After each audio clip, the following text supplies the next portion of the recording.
We are going to discuss about reciprocal lattice vector.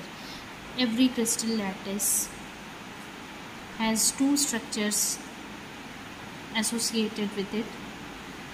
One is real crystal lattice and the other is reciprocal lattice. Whenever we take a crystal in a holder, then we are going to rotate it. Then we are going to rotate both the direct lattice as well as the reciprocal lattice. Always remember that whenever we are taking the X-ray diffraction pattern of a crystal, that means it is a map of the reciprocal lattice, whereas microscopic image is the map of the direct lattice.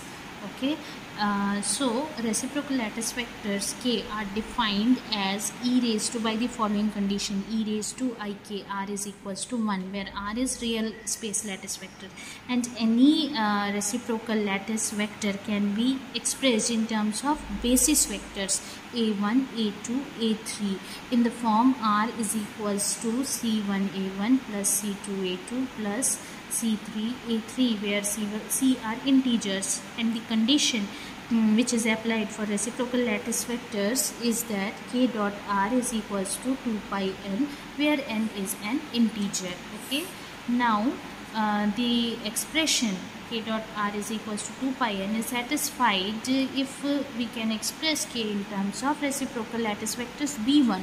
So b1 is equals to 2 pi a2 into a3 upon a1 dot a2 into a3.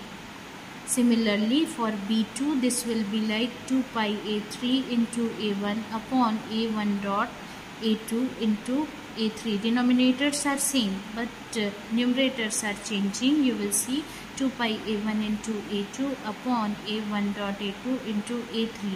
So the real and reciprocal lattice basis vectors satisfy a relation which is bijj is equals to 2 pi del ij, where del ij is the Kronecker delta symbol and it has the value 1 when I is equals to j, and it is 0 when I not equals to j.